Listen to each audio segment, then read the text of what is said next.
Ladies and gentlemen, welcome to another video. In this video, we're going to be talking about how to fix Roblox cannot send trades. So let's get straight into the video, shall we?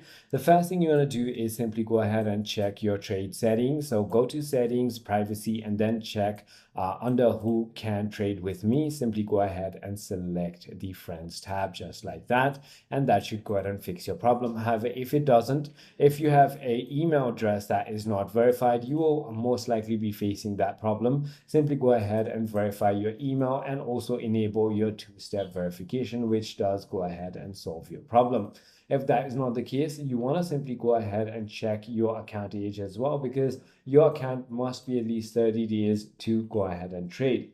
Also, the other thing you want to do is check inventory and value. Make sure the item you're trading isn't limited by Roblox, and keep your inventory public. The other thing you want to do is, if you just bought Roblox, wait for the trade hold to expire, usually 3 days, and then check if any active bans or limitations are on your account. If not, try a different network and contact the Roblox support if none of it works. I hope this video clarifies everything for you. If you have further more queries, feel free to